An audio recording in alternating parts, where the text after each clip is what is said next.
try to work the ball on the boundary. All right, just 11 seconds to keep him out of the end zone. Steps into it. Come on, hit stick him. The pass is caught. Diggs! Sideline! Touchdown! Miracle finish! It's a Minneapolis miracle! Skip on Diggs! Glon, I put him out like a light. Hose on me, left and right. Glon, I put him out like a hose on me, left and right. Glon, I put him out like a light. Cool tinted like a thief in the night. Gang on, he don't put up a fight. Fuck on your bitch, I might. Colors on me, pretty sight, it's light. What you say, gang? They'll fuck on your life. What? I just might make her my wife. She a nasty. Call that bitch Rico. I'm with Booth and we scoping through peepholes. Coming threes like the motherfucking Migos. Hear my voice and now she call me Papito. BK the ruler? Yeah. You got a Magalef. Do it come with a cooler? Who is your jeweler? Shit. Heard you with BDA and you the motherfucking trooper? First lady, I got a Mac. Fuck a lack, ain't no attack. Spend a night, nah, throw that ass back. Bridge dreams, turn to a stack. Crease on the keys. Why is your nigga mad? You was looking at me. Bounce out and beam. Black out in the studio cause I was gone off the lane. Hoes on me, left and right. Glon, I put him out like a light. Cool tinted like a thief in the night. Gang on, he don't put up a fight. Fuck on your bitch, I might. Colors on me, pretty sight, it's light. What you say, gang? They'll fuck on your life. What? I just might make her my wife. Scott.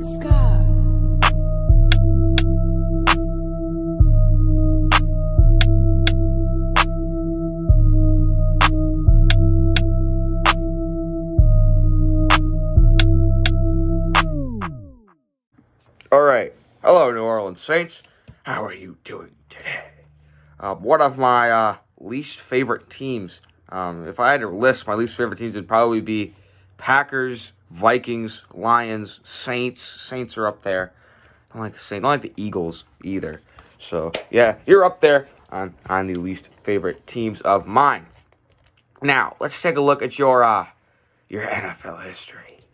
So, let's see. You started in 1967. That was the first year of your existence. You went 3-11.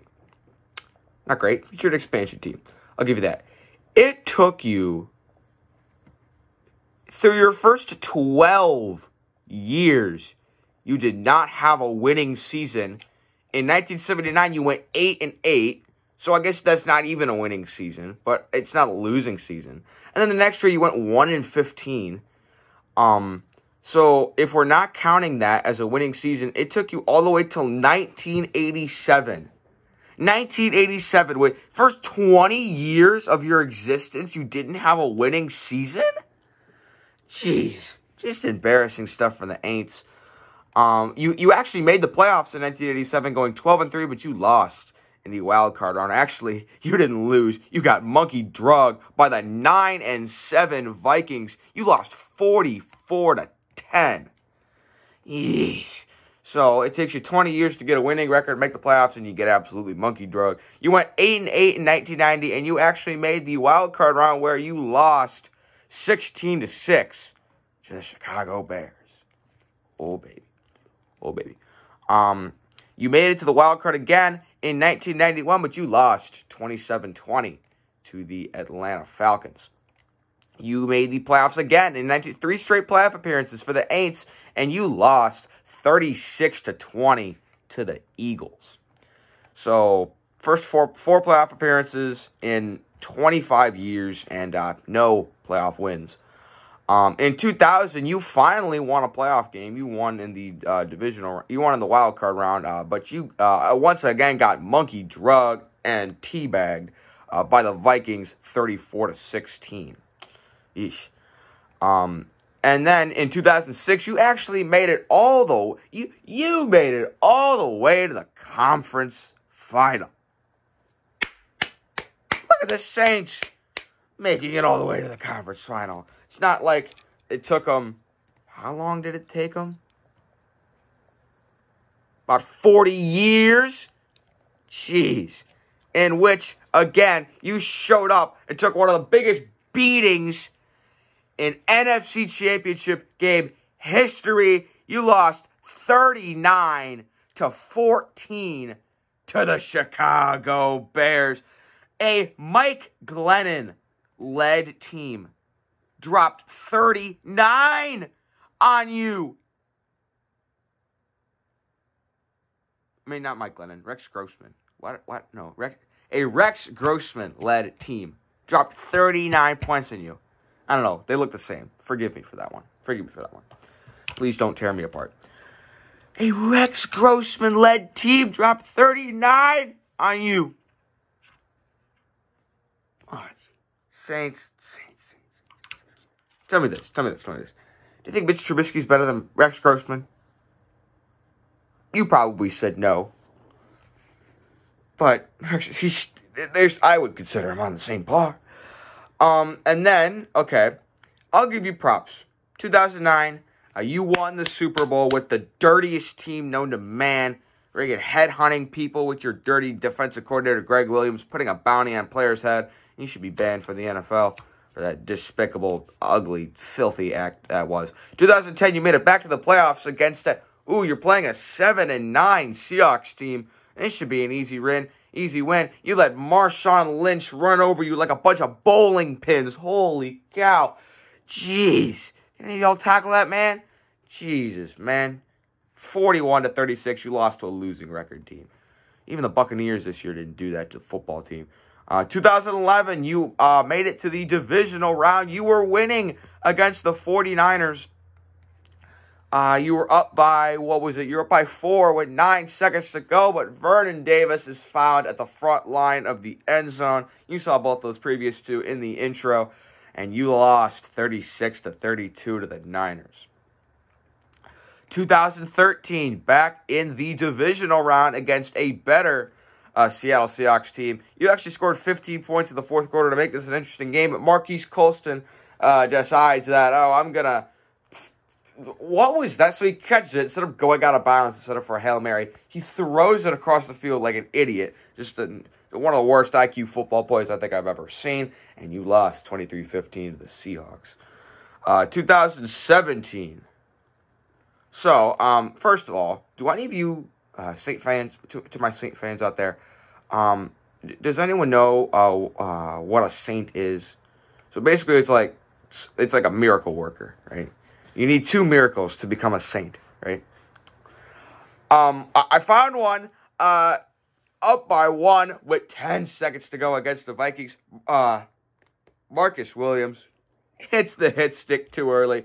I mean, who tackles like this with their arms behind their back? I'll say that idiot that idiot does. And you lost 29-24 to the Vikings. I'm sensing a trend. Vikings own you like property. And the NFC North owns you like property. Jeez. 2018, you made it to the conference finals. Okay, your third ever conference championship game appearance, because you did beat the Vikings back in 2010. So, congrats there. You're facing the Rams, and it is a tie game. And Drew Brees decides to throw a wheel route to Tommy Lee Lewis. Nickel Roby Coleman comes over and boom, rocks him. Absolutely rocks him. Before the ball even gets there. I don't hear a whistle. Yeah, and so you ended up kicking the field goal, but maybe instead of complaining about the refs in that game, you should have complained about your sorry defense giving up a field goal at the end of the half, Drew Brees for throwing an interception at the start of overtime, and your sorry defense again for landing him 4 points. It's not the refs' fault you lost. Keep crying about it, because I know you still are. Keep crying.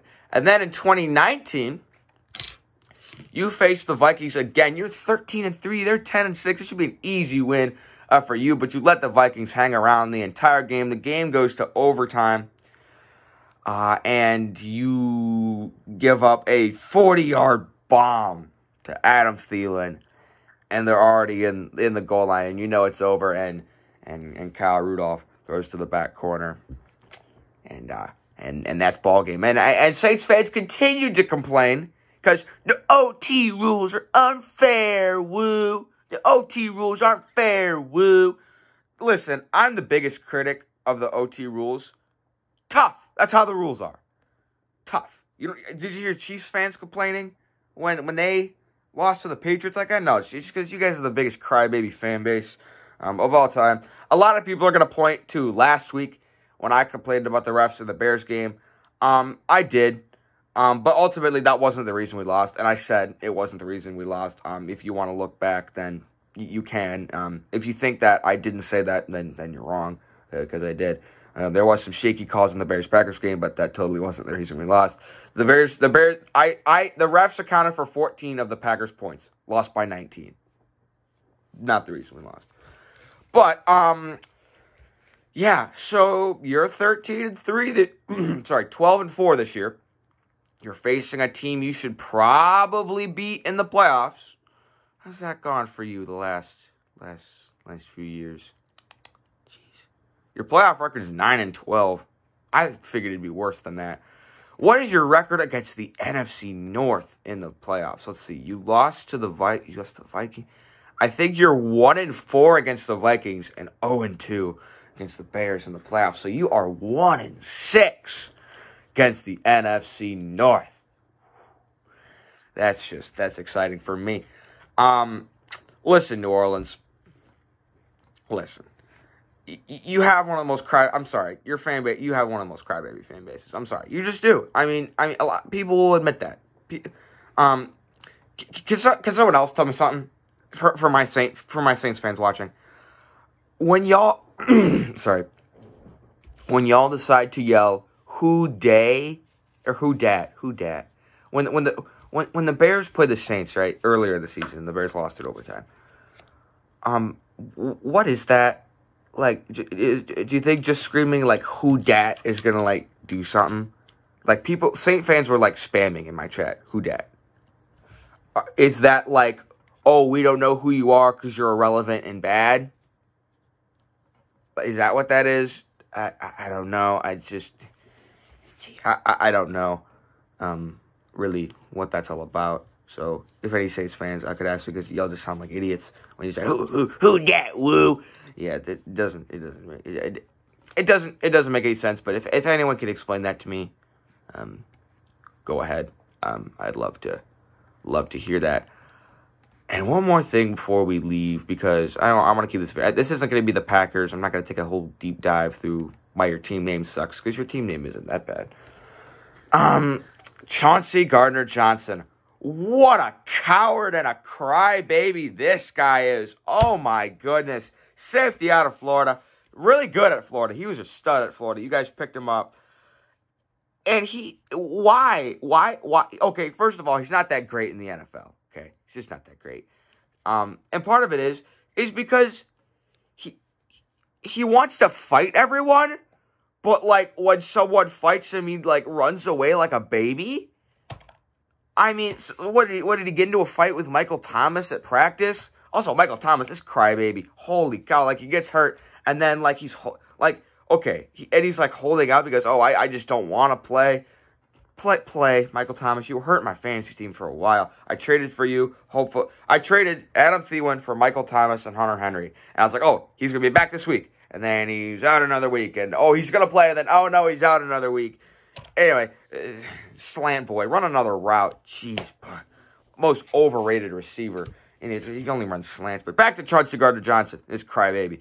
So, during the Bears game, right, he goes up to Anthony Miller and starts sticking, he's sticking his finger in his mouth, trying to, like, pull his mouth guard out. Buddy, what are you doing? Here's what I said. If I'm Anthony Miller, you know what I'm doing? Got his finger in my mouth. I just bite it and just rip it off. That's what I do. So, he's, like, sticking his finger in his mouth. He takes Javon Wims' mouth guard. What does Javon Wims do when he comes back out? Also, Javon Wims went to Georgia, so former rivalry with Georgia and Florida. He comes out and absolutely whips your ass, Chauncey Gardner-Johnson. Jeez, he'd smack you upside the head. You didn't know what hit you. Jeez, holy cow, this Chauncey Gardner-Johnson. He doesn't know what to do. He has to have Janoris Jenkins come in. It's like he hits you. He's like, hey, you're gonna come steal my mouth guard. Boom, baby, take that. And he rips his chain off. I mean, and then he's like, oh, I don't know what to do. Janoris Jenkins, Florida teammate, come fight for me. And then there's that whole debacle. And I like how Chauncey Gardner-Johnson got absolutely nothing for stealing people's mouth guards and fucking, like, fingering people. Like, the Saints got in trouble for celebrating in the locker room because of COVID. That was BS, okay? I'm with y'all on that one. That is BS. Sticking your finger in people's mouths during a global pandemic. Get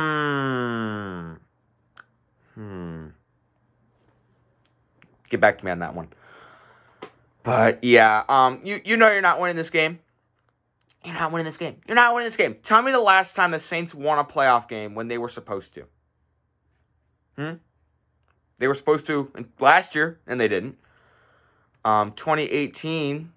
What was the previous game? You beat the 6-seeded Eagles 20-14. Okay, I guess you can have that. But your team just can't get it done in the playoffs. You have the most crybaby team out there. And I'll leave you on this, okay? For my people that are thinking that the Bears are going to come in and just get steamrolled, okay? Tell me why the first time they played, the Saints lost by 3, or the Saints won by 3 in overtime. So if winning by 3 is this is mostly for the Packer fan out there and the Saint fan. I don't know, is winning by 3 in overtime considered a blowout now? Oh my goodness. So, okay, that was with Nick Foles. Trubisky's better than Foles. The Bears are 6-3 when Trubisky plays. They're 2-5 when Foles plays. I think we know who's better there.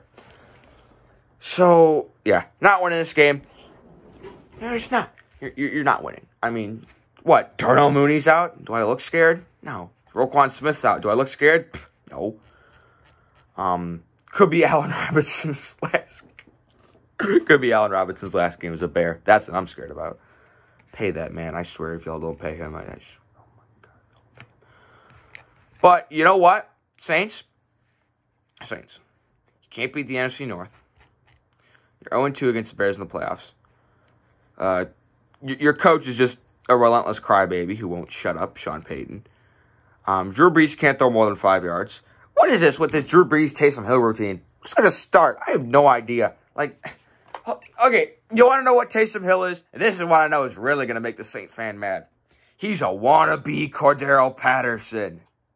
He's a wannabe Cordero Patterson. That's what he is.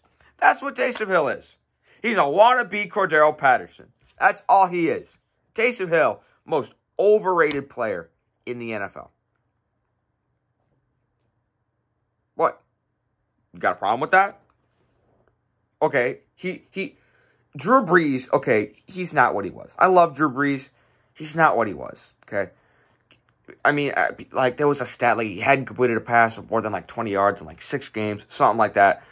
So all you had to do is have Taysom Hill be better than a struggling veteran. Okay? That's all you had to do. And he's better. But you guys are acting like he is the second coming of Joe Montana and Lamar Jackson combined. Oh my goodness, you pump this man up. Jeez.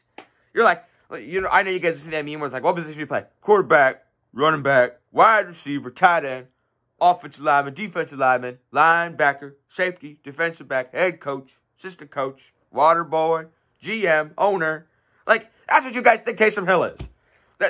He's not, okay? Taysom Hill, all Taysom Hill can do is he could throw a football better than Drew Brees. When Drew Brees is like, what is he, 40 years old? How old is Drew Brees? Age, he's 41. Okay. He's a good, but he's good. Okay, he's an okay quarterback. That's all he is. He's not an elite playmaking running back or an elite playmaking wide receiver that you guys pump him up to be. Like, he's not. Like, he returned 1 kick for like 20 yards. Interacted like he's the best kick returner of all time. He made like 1 tackle. And he's the best player of all time. Literally what Cordell Patterson does. But better. Okay? When has Taysom Hill ever returned a kick for a touchdown? I don't know. Taysom Hill, wannabe Cordell Patterson. This is what it is. Cordell Patterson, is tied for the career Like, he has 8 career kickoff returns. That's tied for the most in NFL history. Didn't he return one against you last year? Yeah, he did. He'll return one in this game. Just be ready, Saint fans. But Aints, I'm going to call you the Aints. If you want to show up at the Superdome, which is not that hard to win at, let's be honest. Y'all act like it's the hardest place in the world to win at. No weather to conquer, so no. Superdome, not a hard place to play. Soldier Field's harder to play. Like when we monkey drug you 39-14 in the NFC Championship game with Rex Grossman as quarterback. I mixed him up with Mike Glennon earlier in the video. That really makes me mad. You can't get it done in the playoffs. The refs are against us. Woo! No, they're not. No, they're not. Like, if you said the refs are in the pocket for the Packers, yeah, that's plausible, but they're not against you all the time. No, they're not. They're just not. Keep crying. I can't wait for the Bears to, like, win in overtime, then they're going to blame the overtime rules again. So, Saint fans, just get ready. You beat us by 3 when we had a backup quarterback in. We're going to win. We're going to win. I don't see why the Saints fans, I think they're going to win, because they're obviously not. So if you want to show up at the Superdome, come get you some, 'cause we're coming.